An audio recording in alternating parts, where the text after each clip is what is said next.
Hoy continuamos adelante con el estudio del libro de Esdras en su capítulo 2. El mensaje se titula Ve, busca tu arpa. Alguien me envió un artículo interesante titulado Sabiduría joven. Permítame leérselo. Dice así: un niño de 3 años fue con su padre a ver unos gatitos. Al regresar a casa, el chico le informó con entusiasmo a su madre que había 2 gatitos machos y 2 gatitos hembras. Su madre le preguntó: ¿cómo sabes? Él dijo: porque papá los levantó y los miró por abajo, contestó el chico. Creo que el sexo está impreso en la parte de abajo. Otro relato dice que en el primer día de clases, una maestra de jardín de infantes le informó a su nueva clase las reglas del salón. Les dijo así: si alguien tiene que ir al baño, levante 2 dedos. Una vocecita desde el fondo preguntó: ¿y eso en qué me va a ayudar? ¿Sabe una cosa? En 1 Corintios capítulo 10, versículo 6, se nos dice que la historia de Israel debe ser un ejemplo para nosotros, los creyentes, a vivir una vida que honre a Dios.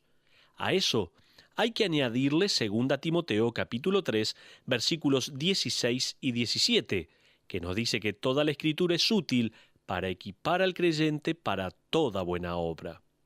Ahora, déjeme mostrarle algunas lecciones ocultas en una lista de nombres.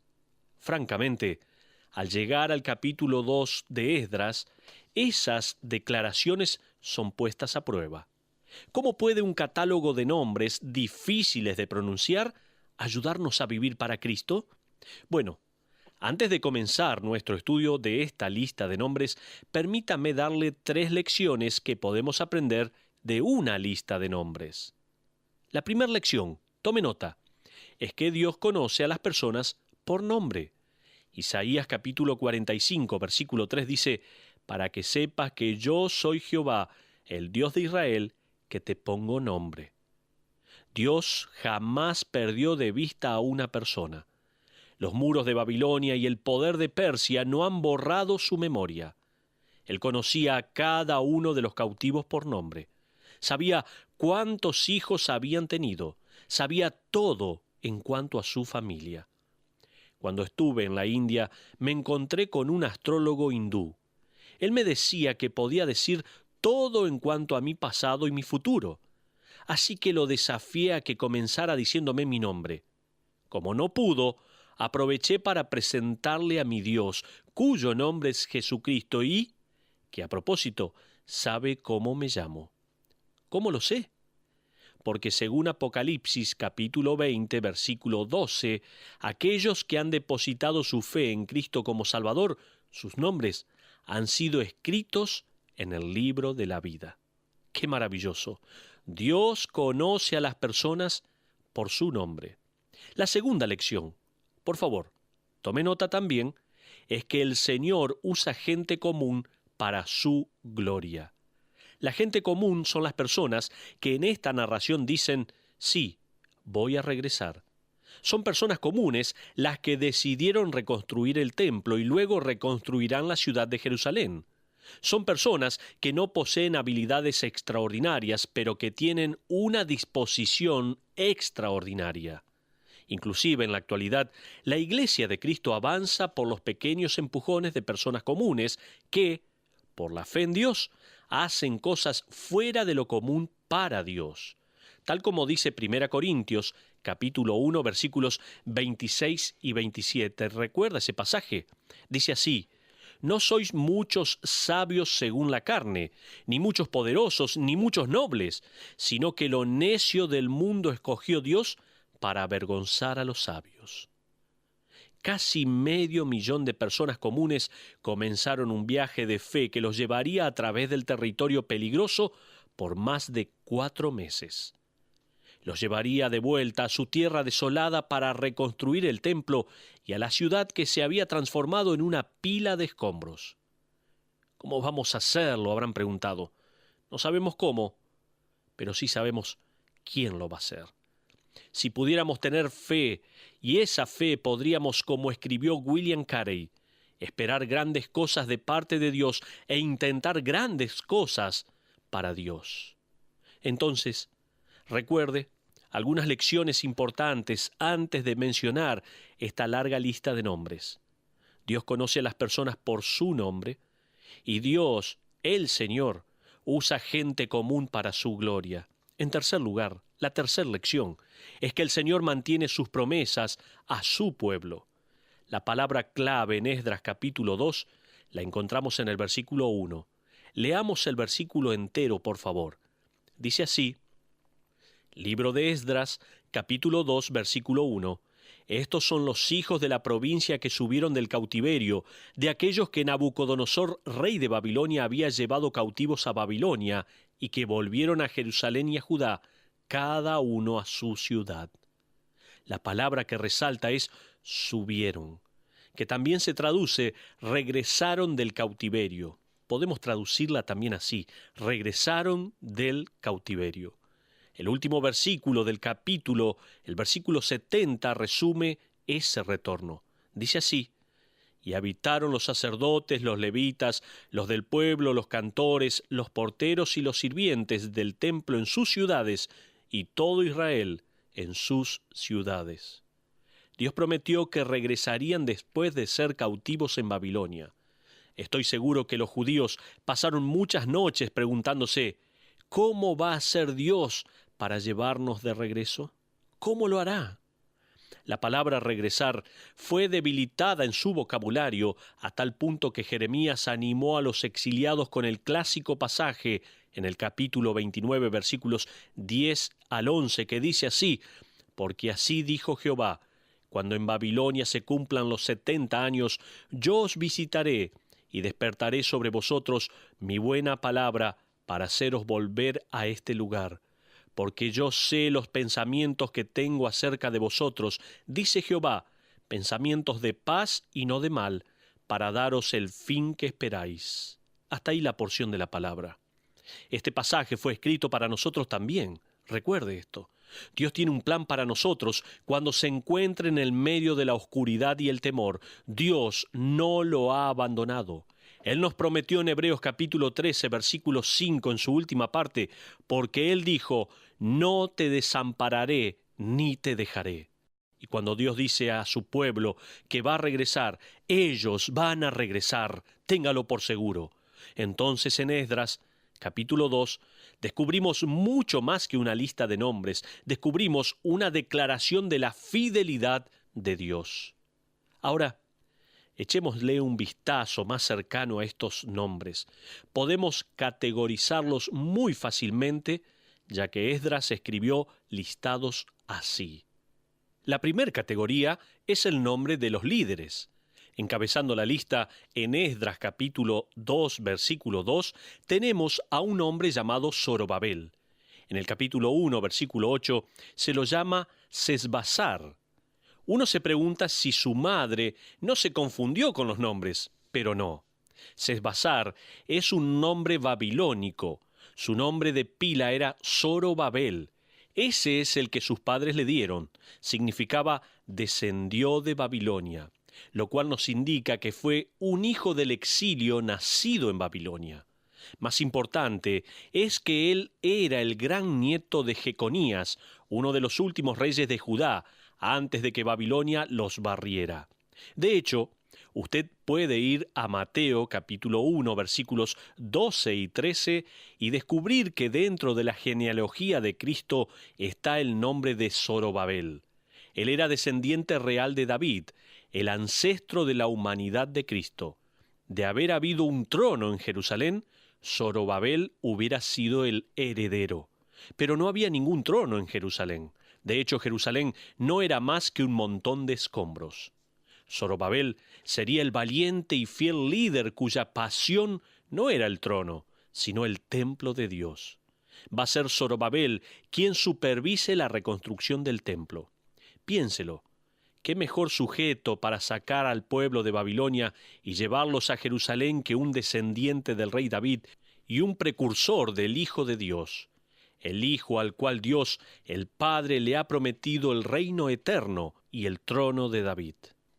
La segunda categoría es una lista de laicos según su tribu, como lo vemos en el capítulo 2, versículo 3 al 20, donde dice así: los hijos de Paros, 2172, los hijos de Cefatías, 372, los hijos de Ara, 775, los hijos de Paat Moab, de los hijos de Jesúa y de Joab, 2812, los hijos de Elán, 1254, los hijos de Satu, 945, los hijos de Sakai, 760, los hijos de Bani, 642, los hijos de Bebai, 623, los hijos de Asgat, 1222, los hijos de Adonicam, 666, los hijos de Bigbai, 2056, los hijos de Adín, 454, los hijos de Ater, de Ezequías, 98, los hijos de Besai, 323, los hijos de Jora, 112, los hijos de Asum, 223, los hijos de Gibar, 95. Hasta allí esa larga lista de personas laicas según su clan o antepasados. Pero la tercera categoría es la agrupación de laicos según su pueblo natal.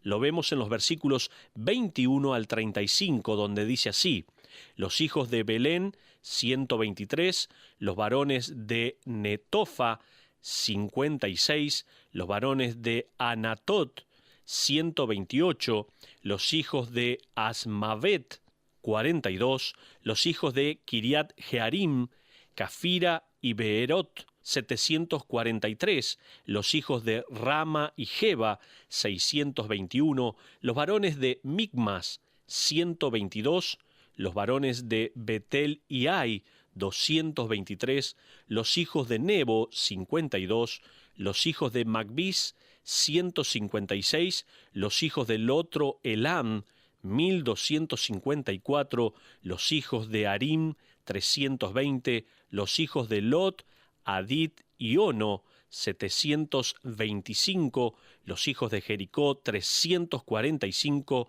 los hijos de Sená, 3630. No se nos dice nada acerca de ellos, pero estos eran los carpinteros, albañiles, campesinos y los que cortaban las piedras.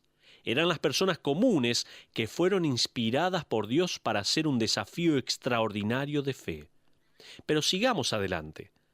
En los versículos 36 al 39 vamos a ver la cuarta categoría, que es la de los sacerdotes, y son nombrados según sus familias.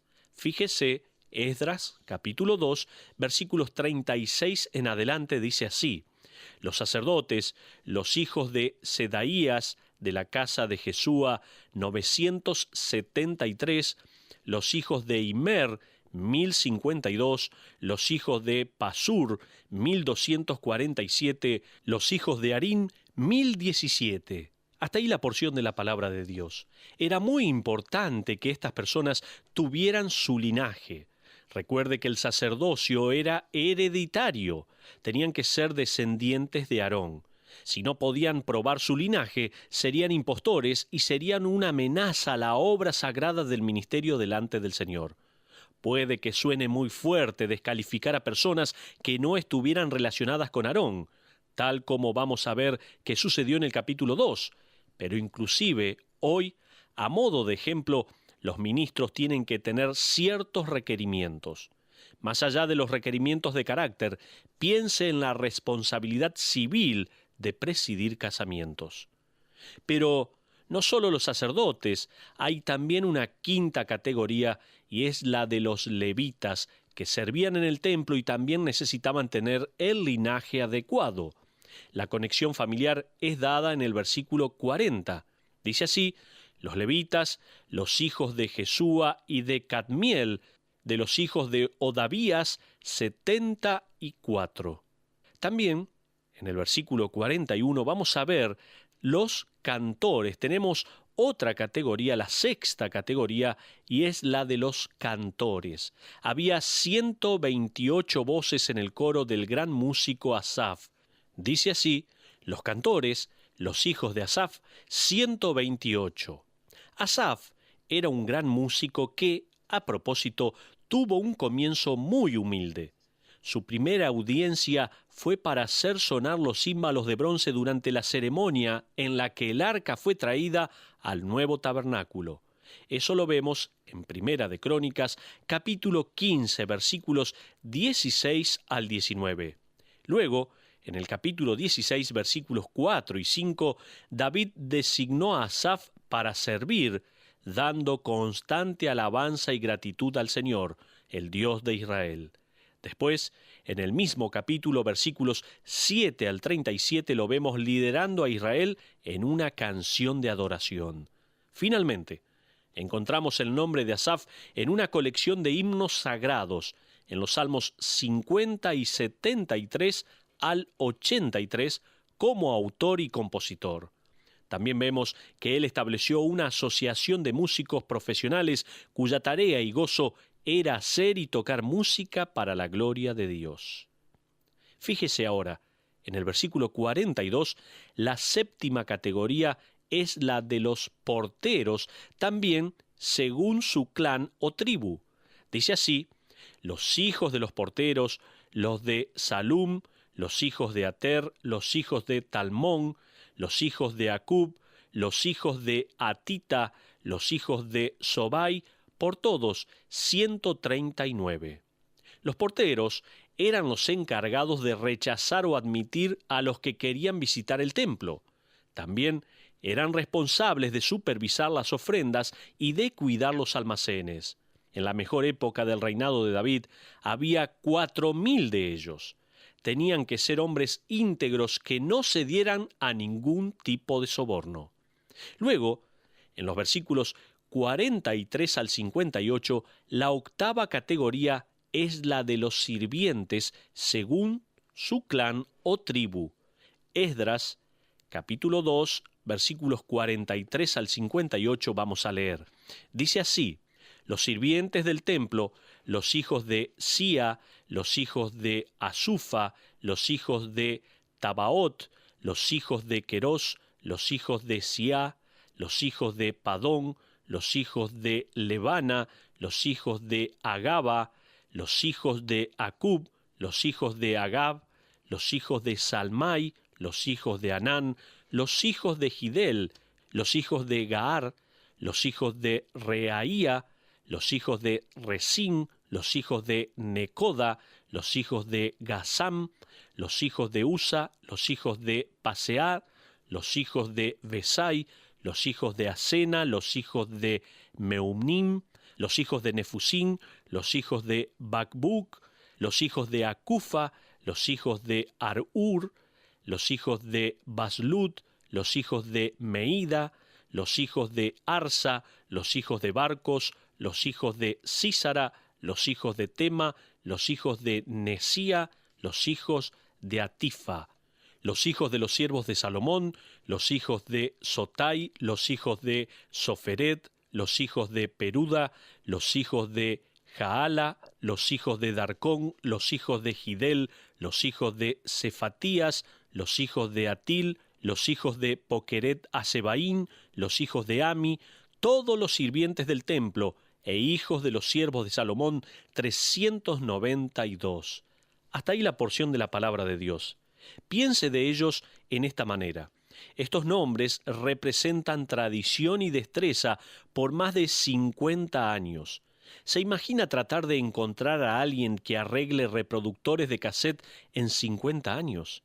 Escondido en esta lista está el principio de que Dios no solo preservó a su pueblo, sino que también preservó los propósitos que tenía para su pueblo. Finalmente, en los versículos 59 al 63, se nos da una categoría de nombres de extranjeros que no podían identificar una genealogía o sacerdotes cuya genealogía se había perdido. Dice así la palabra de Dios Esdras, capítulo 2, versículo 59 en adelante. Estos fueron los que subieron de Tel Mela, Tel Arsa, Querub, Adán e Immer, que no pudieron demostrar la casa de sus padres, ni su linaje, si eran de Israel.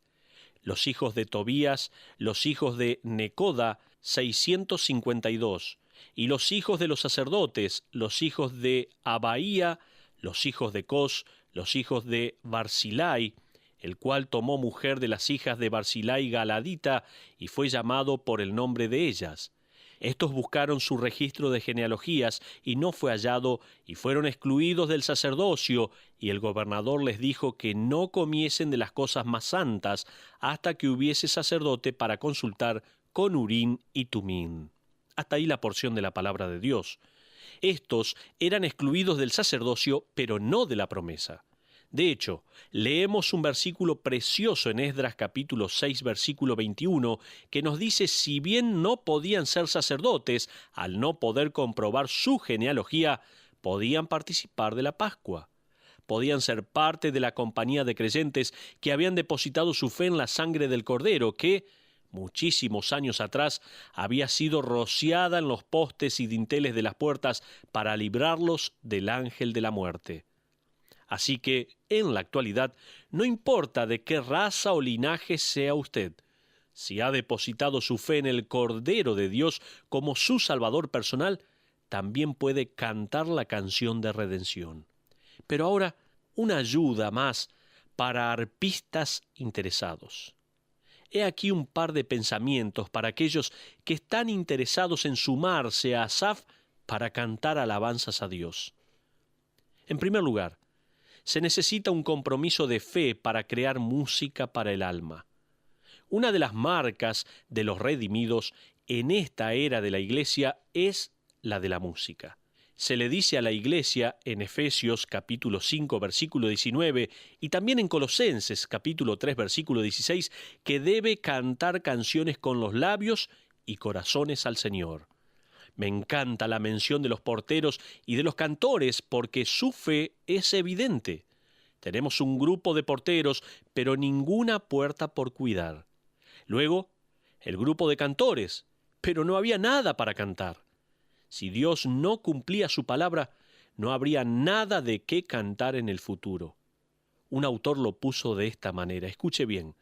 Fe es descansar en el hecho que Dios tiene un propósito al dejarme en el planeta Tierra, incluso cuando me siento inservible hacia Él y una carga para otros. ¡Qué bien! Hasta ahí lo que dice este autor. Parecía inservible ser cantor o portero en aquellos días. Nadie los comprendía, tampoco comprendían para qué se mantenía la tradición familiar. Pero Dios tenía un plan. Y la fe de ellos en Él eventualmente hizo que ese plan fuera realidad.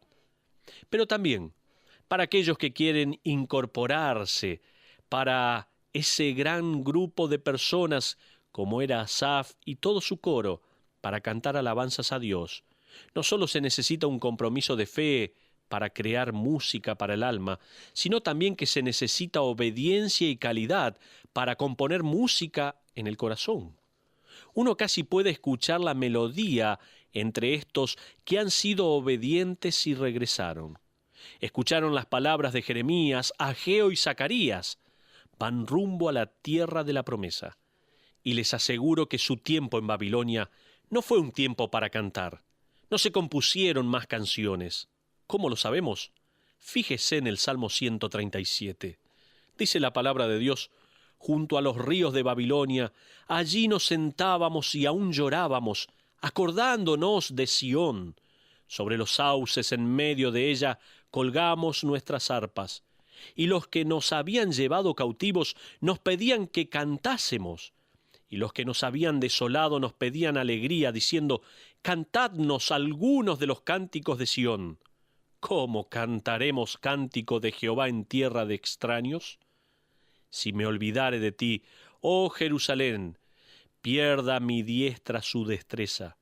Mi lengua se pegue a mi paladar, si de ti no me acordare, si no enalteciere a Jerusalén como preferente asunto de mi alegría. Hasta ahí la porción de la palabra de este Salmo 137. En otras palabras, ellos estaban diciendo: en Babilonia no cantamos, llorábamos de angustia, habíamos desobedecido a nuestro Señor, ignoramos su palabra, colgamos nuestras arpas, no había ni música ni canción. Pero ahora que los judíos regresaban a casa, tenían una canción que cantar.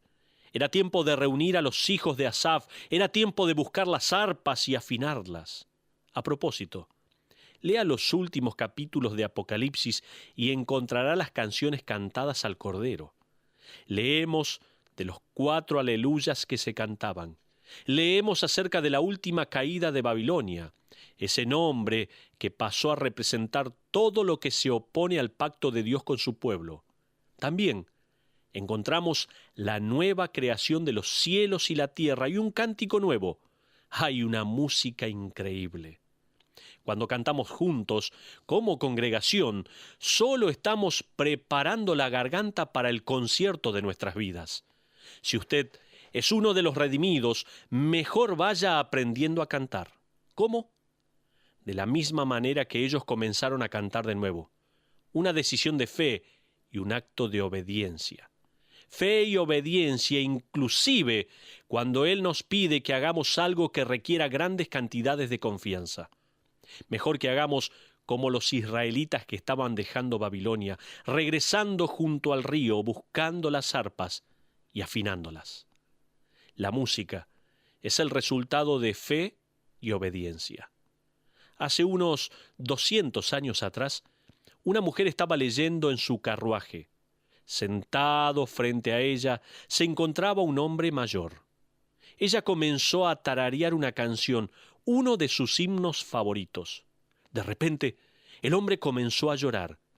Ella hizo una pausa y le preguntó si se trataba de algo que ella había hecho. ¿Por qué está tan triste? Él le dijo: Señora, me llamo Robert Robinson. Ese himno que usted estaba tarareando lo escribí yo, y la letra del mismo me está penetrando en la conciencia. A causa de mi desobediencia a Dios, hace mucho que no puedo cantar. El Señor usó esa conversación en ese viaje para restaurar a Robert Robinson en su relación con Dios y poder así cantar de nuevo. El himno se titula Fuente de toda bendición. Nosotros somos muy propensos a apartarnos. Nos cuesta obedecer y tener fe.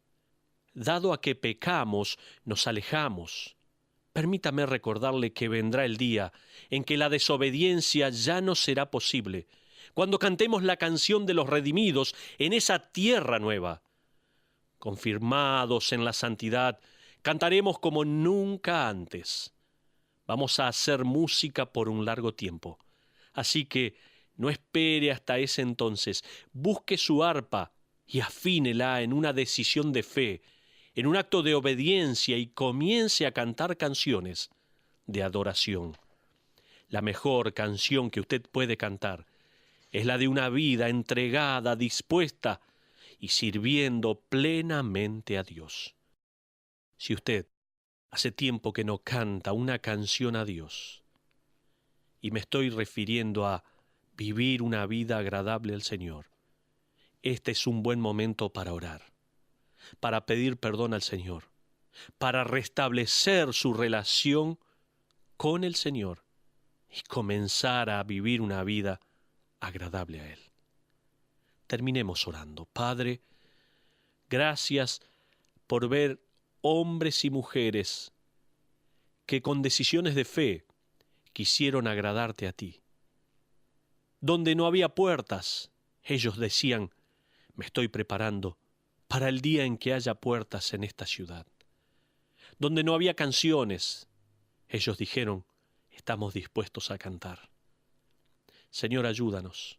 Escucha cada una de nuestras oraciones, porque tal vez muchos de nosotros nos hemos alejado y apartado de ti. Te pedimos que nos perdones.